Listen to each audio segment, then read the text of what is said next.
Malam, berjumpa kembali bersama saya Sandro Jabrik Wong Ganteng Sakdonya. Mohon untuk tidak menyebutkan nama dan identitas siapapun dalam percakapan ini, karena percakapan ini akan saya naikkan dalam konten YouTube.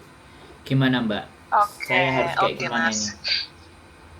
Iya gini, masalahnya kan saya ini kan dapat majikan gitu.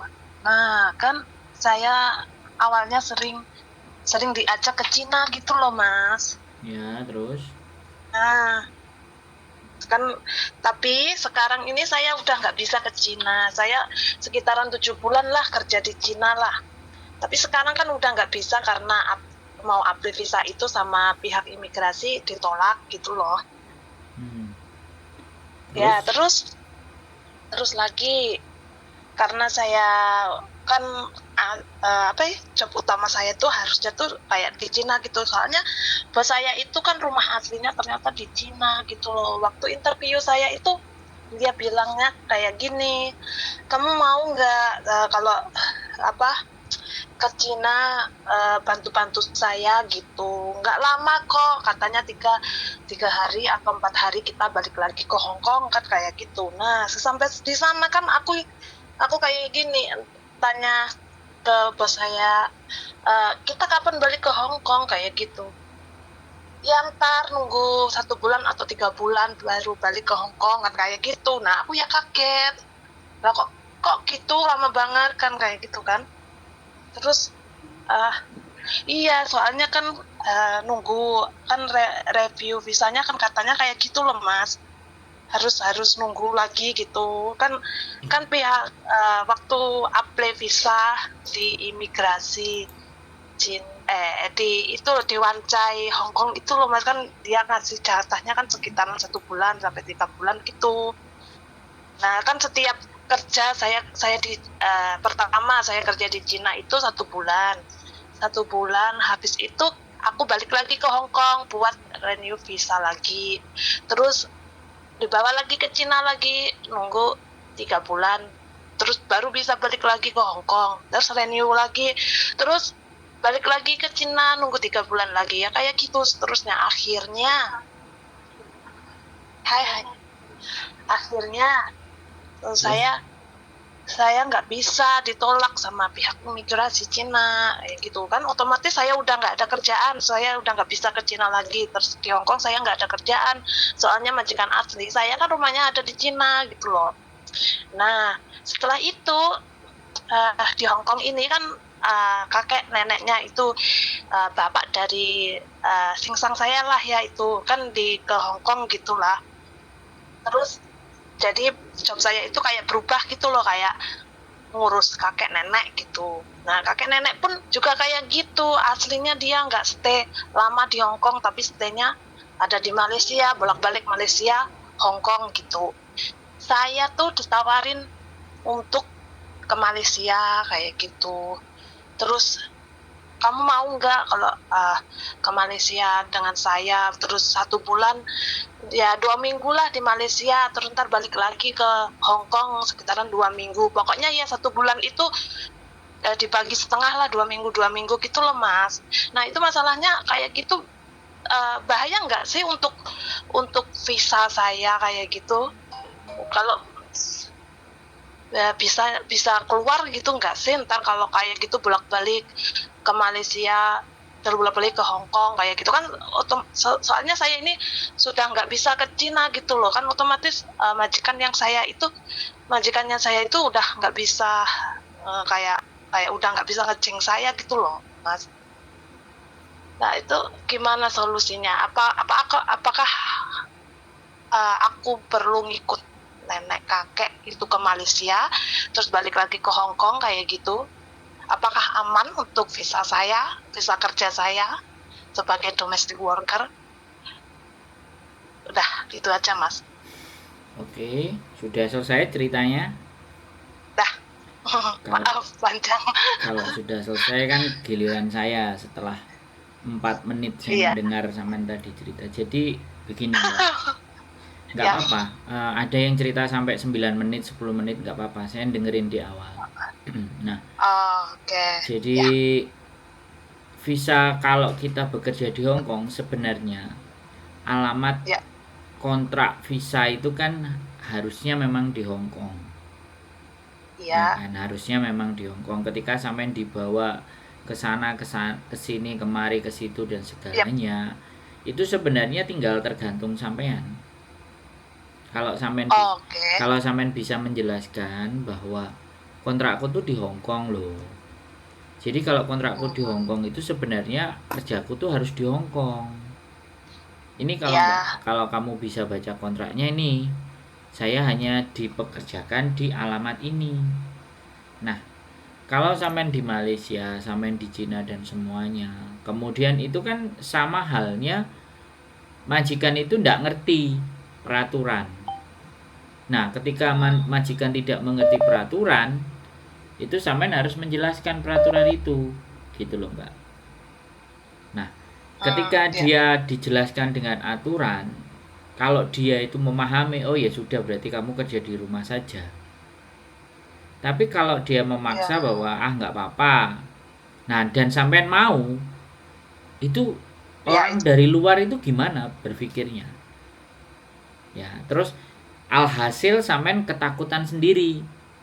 Setelah diajak ke sana kemari ke situ, sampean nantinya bingung. Nah, kalau sampean diajak sama majikan dan sering keluar masuk, kemungkinan Iya. nanti sampean itu akan dipanggil dengan imigrasi. Nah, gitu ya. ketika sampean dipanggil itu dimintain keterangan. Kenapa kok kamu begini? Nah, sampean tinggal ngomong aja, aku diajak sama majikanku. Tapi aslinya gini, kan kakek nenekku bukan asli majikanku. Asli majikanku tuh ada di Cina gitu loh. Jadi kan kalau diajak ke Malaysia itu kan bukan majikanku gitu loh.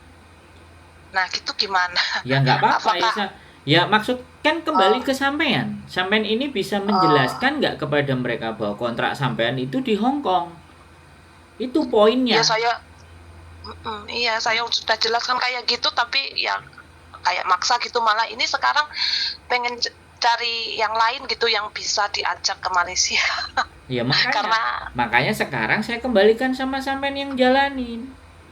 Kalau sampean takut ya sampean tolak, tapi kalau sampean mau coba ikut ya sampean ikut, tapi nanti tinggal bilang saya dikajak sama Yeye sama Bobo, anaknya majikanku ke Malaysia, terus saya harus bagaimana?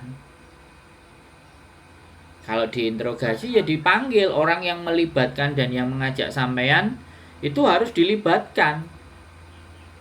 Nah, ketika keputusan imigrasi nanti bagaimana dan seperti apa itu kan tidak bisa saya prediksi. Tapi intinya biasanya kalau majikan ngajak, kemudian kita ditanya sama imigrasi, kemudian kita hubungkan sama mereka, ya sudah biar imigrasi tanya sendiri sama yang ngajak. Dan namanya saya cari duit, saya takut kalau nggak ikut nggak digaji, nggak dikasih uang. Nah, ya benar. sampai tinggal ngomong aja begitu. Nah, ini ada kemarin anak yang sering berangkat ke Cina bahkan sebulan, bahkan 3 bulan, tiba-tiba dia ditelepon sama imigrasi, disuruh datang menjelaskan, telepon juga sama kita kan panik. Aku bilang sudah datengin saja, kalau ditanya jawab saja, kerja di majikan yang suruh, majikan yang tanggung semuanya, bahkan pembuatan visa. Terus kemtima, kalau bahasa Hongkongnya kan aku harus kayak gimana? Oh kemtima loh gitu. Aku di sini cari uang, aku nggak mau menolak perintah. Bagaimana menurutmu imigrasi?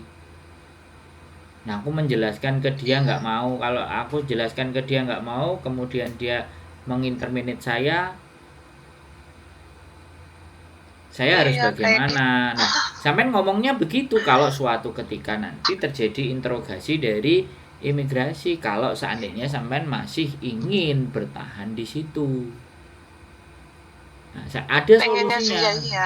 Nah, makanya nih tak ceritain, ada solusinya kalau sampean ingin bertahan, jawabannya begitu nanti kalau dipanggil. Tapi kalau sampean ingin pergi, ya sudahlah saya sudahi, saya mau kerja yang tenang, khusus di Hong Kong, tidak kemana-mana, ya sudah, tinggal beri kontrak, cari majikan baru, kan selesai. Ini dua sisi, Ya. saya jelasin itu dua hal. Ya, mengerti, paham. Jadi nggak perlu harus ada yang dikhawatirkan atau ditakutkan. Yang penting kalau hal itu nanti terjadi, tenang saja, jawab aja jawaban seperti itu. Oke. Imigrasi itu tahu, imigrasi itu hanya make sure, memastikan bahwa sampean itu berangkat sendiri apa sama majikan. Karena data secara imigrasi itu pasti sendiri. Tapi kalau dia sampean tahu nama yang ngajak sampean siapa, pasti di hari itu, tanggal itu, dan jam itu orang yang ngajak sampean itu pasti akan bareng. Dia akan bisa cek. Gak usah khawatir. Bisa dipahami nggak? Ya, bisa. Jadi kalau seumpamanya kalaupun bukan majikan saya langsung yang ngajak saya ke Malaysia gitu, ya nggak masalah ya, asal aku bisa itu ngentar kalau emang dipanggil di imigrasi bisa ngejelasin gitu ya Mas. Iya, sampean harus menjelaskan yang berangkat sama saya ini Bobo, ini Yeye, ini nama Bobonya, ini Yeyenya, ini sampean punya data komplitnya malah lebih bagus. Apalagi boarding passnya Yeye, Bobo itu sampean bisa foto, punya sampean juga sampean kumpulkan, terus sampean pegang. Jadi kalau dia dipanggil ya udah. Ini loh yang ngajak saya, kan ada di situ pasti ada pesawatnya, jamnya sama, tiketnya sama, tempat duduknya ya beda, keluar jamnya juga sama gitu, boardingnya. Jadi itu sudah sebagai penunjukan bahwa sebenarnya sampean ini cuman ngikutin aja, diajak saja, bukan sampean yang pergi sendiri. Iya. Harus ya gini ya, takutnya ya kayak ntar kalau aku sering keluar pergi gitu, takutnya berpengaruh dengan visa saya, karena saya masih pengen kerja di Hong Kong. Ya berpengaruh Mbak, ya sangat berpengaruh. Tapi kalau sampean mampu dan bisa menjelaskan dan ada bukti dari penjelasan sampean, ya nggak usah takut. Contohnya bisa berpengaruhnya itu gimana Mas? Ya kayak nggak bisa masuk ke Hong Kong lagi gitu kan? Bukan nggak bisa, visa sampean bisa ditolak ketika mengajukan. Berarti kayak kasusnya aku ditolak waktu ke Cina gitu ya Mas? Ya udah terlalu sering. Iya, aku 7 bulan sih keluar masuk gitu di Cina. Dan status sampean kan domestic helper. Yes, benar. Selalu dicek kayak gitu. Iya. Nah, ketika urusan sampean ditolak sendiri kan majikan nggak bisa apa-apa. Nggak bisa mengusahakan sampean. Itu ya sampean sendiri yang makanya majikanku asli itu udah nyerah, jadinya udah nggak mau ngajak aku lagi ke Cina. Dia juga mungkin takut atau urusan dengan imigrasi atau gimana, kena apalah, terus oke lah, terus sekarang mungkin pikirannya ada nenek kakek, kamu jaga nenek kakek dulu lah kayak gitu di rumah Hong Kong lah.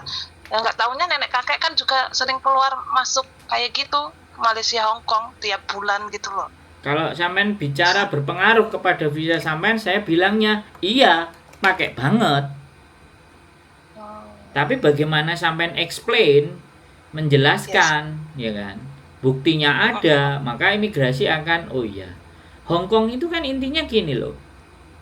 Kalau sampean domestic helper keluar masuk, ini domestic helper model apa kan kayak gitu tuh.